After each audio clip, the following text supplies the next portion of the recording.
नमस्कार दोस्तों, जय माता की, जय श्री राम। आज मैं एक वाक्य बताने जा रहा हूँ दिल्ली 6 सदर बाज़ार और पहाड़ी जीरत से डिप्टीगंज के पास से। बहुत बड़ा खुलासा कर रहा हूँ आपके बीच में, और इस बात को सोच के आप मुझे बताना कि मैं सही हूँ या गलत हूँ। सही हूँ तो मुझे बताना, गलत हूँ तो मैं बताना। ये 4 बंदों की फ़ोटो है। ये अमित जुनेजा है, ये अलका सिंह है, ये प्रदीप जैन की वाइफ, मतलब प्रदीप जैन या कपिल गुप्ता की दोनों की वाइफ हैं ये। ठीक है जी। ये जो कपिल गुप्ता अमित जुनेजा जो है, इनकी प्रॉपर्टी पे अगर किसी ने इनके खिलाफ कंप्लेंट करने की कोशिश करी है तो उसके साथ वो हुआ है कि आपको मैं बता नहीं सकता। मुकदमे दर्ज हुए हैं, कोर्ट में मुकदमे दर्ज हुए हैं, बहुत कुछ दर्ज हुआ है इनकी ज़िंदगी के अंदर। और मैं आपको एक बात और बताना चाहता हूँ कि कह नहीं सकता कि ये बंदा कितना बड़ा क्रिमिनल इंसान है। इसने बड़े बड़े दुनिया के, जो हिंदुस्तान के माफिया, बड़े बड़े क्रिमिनल आदमियों को इन्वॉल्व रखता है। इसमें वेद प्रकाश और वेद प्रकाश का लड़का विक्की कुमार, जो कि इलाके के बीसी हैं बहुत पुराने, और इनको बाखूबी अच्छा पता है अमित जुनेजा को कि बदमाशों का ग्रुप लेके, और ये अब से नहीं कर रहे, बहुत समय से एक दूसरे के साथ काम कर रहे हैं। जो वेद प्रकाश है वो मेरे पिता हैं, और इन्होंने हमको 20 साल पहले अलग कर दिया था। जब मैंने अपने पिता इन बिल्डरों के खिलाफ आवाज़ उठानी शुरू करी थी तो मैंने इनसे यही कहा था कि जी आप मंदिर और धर्मशाला मत तोड़ो, ये काम बहुत ज़्यादा गलत हो जाएगा। इन्होंने मेरे घर में घुस के, सबों ने मेरे घर में घुस के मेरी बीवी को कमरे में बंद करके मेरे को और मेरे परिवार को धमकाया और मारा पीटा। उसकी कंप्लेंट मैंने डीसीपी को दी, कोई कार्रवाई नहीं हुई। फिर उन्होंने पेड़ काटा। पेड़ काटने के बाद इन्होंने कहा कि डीसीपी का जो पीजी सेल होता है वो कहता पेड़ तो कटा ही नहीं है। मैं आपको दिखाना चाहता हूँ, ये देखो, ये रहा पेड़। ये जो पेड़ कटा है तो पीजी सेल का आईओ कहता है, प्रमोद कह रहा है ये फ़ोटो नीचे में वीडियो चाहिए, ये फ़ोटो गलत है। अब ये देखो, ये पेड़ ये रहा जिसमें औरतें पूजा कर रही हैं। ये देखो अंदर की डिस्पेंसरी के फ़ोटो, ये आपको मैं सब दिखा रहा हूँ। ये अमित जुनेजा के कारनामे हैं जो लोगों के साथ में हैं। और ये देखो, ये डिस्पेंसरी सेवा मंदिर लिखा हुआ है, आप पढ़ सकते हैं। इसकी प्रॉपर्टी के पेपर भी मेरे पास हैं। ये मार्केट के, हमारे घर के सामने मार्केट के दरवाजे खोल दिए गए, हमें बंद कर करके, जिसमें मैंने डीसीपी को भी कंप्लेंट की थी, मगर कोई कार्रवाई नहीं। सदर थाने की पुलिस तो पूरी मिली हुई है। देखो जी, ये रहा मंदिर जिसको मैंने पूरी तरह से बचाने के लिए अपने अपने परिवार को पूरा दांव पे लगा दिया एक हिंदू धर्म की वजह से।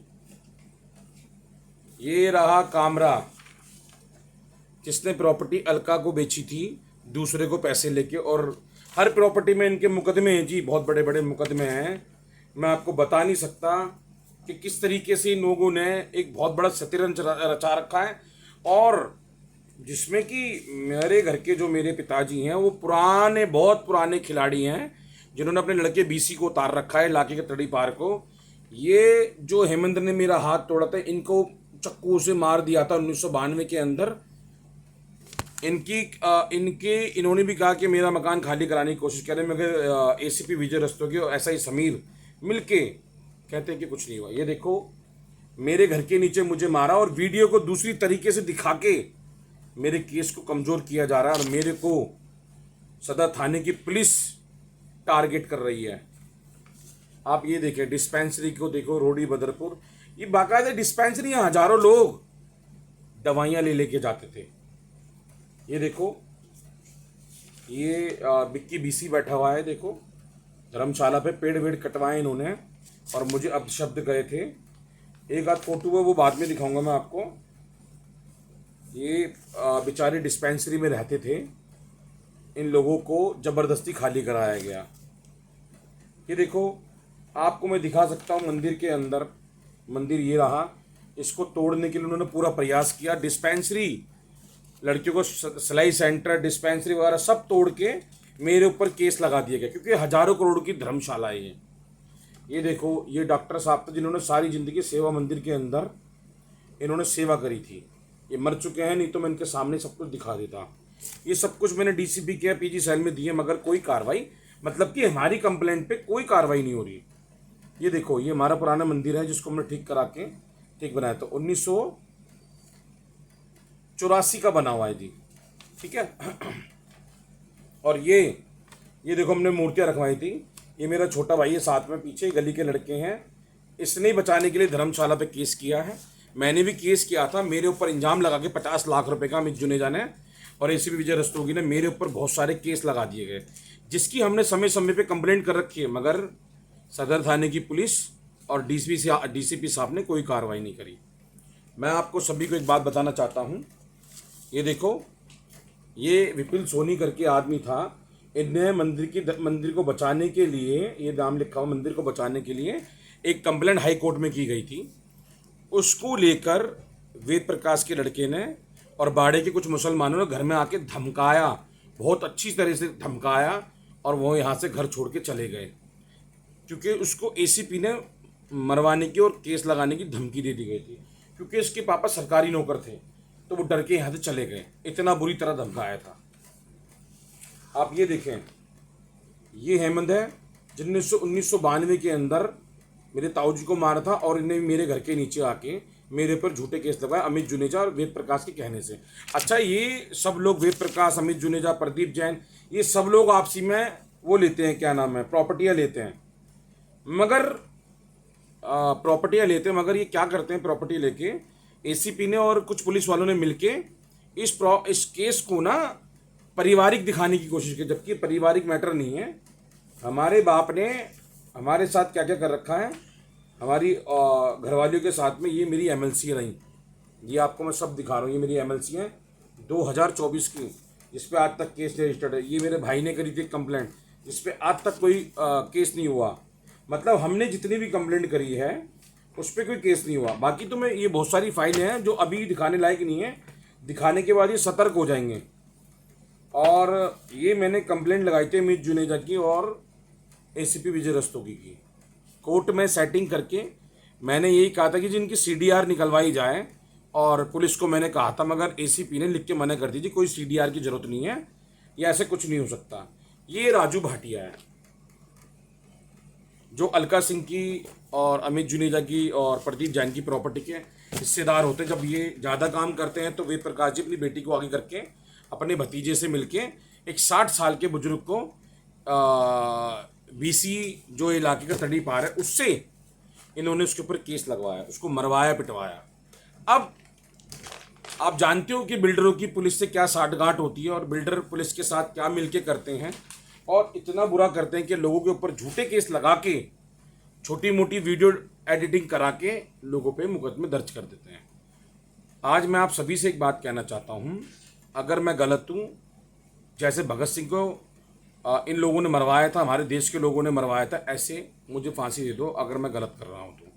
कम से कम दुनिया की आवाज़ उठाने वाले को, ये कुछ लोग पुलिस वाले जो होते पैसे को लेके समाज को ध्वस्त कर देते हैं, परेशान कर देते बिल्डरों के कहने से, और बिल्डर खुलेआम घूम रहे हैं पैसे के दम पे। क्योंकि जो मंदिर को, धर्मशाला को, डिस्पेंसरी को, पेड़ को बचाने के लिए अपने परिवार को दांव पर रख रहा है, सिर्फ एक अपने हिंदू धर्म के मंदिर को बचाने के लिए रख रहा है, उसकी आस्था को और मेरे परिवार को इन्होंने बहुत बहुत बहुत ज़्यादा परेशान किया है। और वेद प्रकाश जी के बेटे ने, रामेश्वरी ने, अपने सगे पोते को डिप्रेशन करके, उसकी माँ को टॉर्चर करके इन्होंने घर से भगाया, और उसके बाद उन्होंने मुझे टॉर्चर किया। क्यों? क्योंकि इनकी बेटी अलका सिंह और वेद प्रकाश, इनका दामाद प्रशांत सिंह बहुत बड़े बाहुबली हैं, और ये बदमाश हैं। लड़कियां बुला के और लड़कियों से मुकदमे लगवा के लोगों को डरा धमका के ऐसे काम ये करते हैं। क्योंकि इनके खिलाफ अगर पुलिस में मैं कोई कार्रवाई करता हूँ तो कोई भी कार्रवाई नहीं होती है, सिवाय हमारे अलावा। पुलिस को आप जानते हो, कुछ जो पुलिस के बड़े बड़े अफसर हैं वो चाहे तो इस केस की अगर ढंग से जांच करें तो एक बहुत बड़ा खुलासा होगा अमित जुनेजा के खिलाफ। खुलेआम एसीपी के टाइम पे ताले तोड़वाए गए, 11 परिवार खाली करवाए गए, सब कुछ कराया गया, रोड पे ताले तोड़वाए गए। बड़े बड़े जमुना पार के बदमाश, बाड़े के बदमाश बुला के अमित जुनेजा ने, प्रदीप जैन ने, सबों ने मिलके सदर बाजार के अंदर आतंक फैला रखा है। कोई आवाज़ उठाता है तो उनके ऊपर झूठे मुकदमे लगवा देते हैं। हमारे आसपास के जो बड़े बड़े बदमाश हैं जिन्होंने मर्डर कर रखे, कई केस कर रखे लोगों के ऊपर, उनसे मेरे ऊपर दबाव डलवा के एक फैमिली डिस्प्यूट करवा के इस केस को, एक बड़ा बंदा है जो पुलिस के ऊपर बैठा अमित जुनेजा के साथ में, उसका नाम नहीं ले सकता, हाँ एसीपी विजय रस्तोगी है, जो सारे काम कर रहा है, और बड़े बड़े लोगों से संपर्क करके इस केस को दबाने की कोशिश की जा रही है, साजिश की जा रही है, क्योंकि मैंने इनकी 100 करोड़ 200 करोड़ की प्रॉपर्टी जो हमारी धर्मशाला को पैसे में कन्वर्ट कर रही हैं, मगर मैं कन्वर्ट नहीं करने दूंगा, चाहे अपनी जान दे दूं, पुलिस कितने भी मुकदमे लगा ले, मेरे पे कितने भी केस लगा ले, मैं हार नहीं मानूंगा। मेरे पे पथराव किया गया, मेरे बच्चों पे पथराव किया गया, मेरे हाथ तोड़ेगा, मेरे पैर तोड़ेगा, मगर मैं हार नहीं मानने वाला हूँ, चाहे कुछ भी हो जाए। मैं तो सिर्फ आप लोगों से ही कहता हूँ, अब पूरी दिल्ली के अंदर मैं पर्चे बांटने जा रहा हूँ, आप सभी लोगों से कहना चाहता हूँ कि मेरी वीडियो को ज़्यादा से ज़्यादा फॉरवर्ड की जाए। मैं आपको ये भी दिखा दूँ कितनी कितनी लेडीज़ें मेरे घर के नीचे भेजी गई, कितनी लेडीज़ों से अमित जुनेजा ने, वेद प्रकाश ने, प्रदीप जैन ने, कितने लोगों से मुकदमे लगवा, कैसे कैसे मुझे थाने के अंदर बंद किया। और पीजी सेल वाले कहते कि आपको तो बिठाया गया, आपने तो कुछ नहीं किया गया। हमारी कंप्लेंट पे कोई केस नहीं हो जा रहा और मेरे वकीलों को पूरा पूरा कोर्ट में जाने से रोका जा रहा है। भाई मैं एक छोटा किस्म का आदमी, 10-20 हज़ार रुपये जो मेरी हैसियत बनेगी मैं दे देता हूँ, मगर ये क्या करते हैं, कैसे न कैसे करके वकीलों को और सबको रोक देते हैं। क्योंकि जो अमित जुनेजा जो है वो क्या नाम है अपना, अमित जुनेजा का रिश्तेदार है, विजय रस्तोगी एसीपी, जो 1 साल पहले यहाँ पर रिटायरमेंट से पहले सदर थाने आए थे। 2 साल बचे थे उनके रिटायरमेंट के, 2 साल के अंदर सदर बाजार को तहस नहस कर गई। सदर बाजार दिल्ली 6, ये दिल्ली 6 राजधानी के अंदर है। सोचो अगर बाहर गांव देहात में होता तो लोगों के साथ में क्या होता होगा। मैं आपसे यही कहना चाहूँगा कि आप सब मिलके मेरे साथ, मैं एक मुहिम उठाने जा रहा हूँ, पूरी दिल्ली के अमित जुनेजा, वेद प्रकाश और इन सब लोगों के खिलाफ एक आवाज़ उठाने जा रहा हूँ। अगर मेरी आवाज़ सच्ची है तो आप सब लोग मेरा साथ देना। जय माता की, जय श्री राम।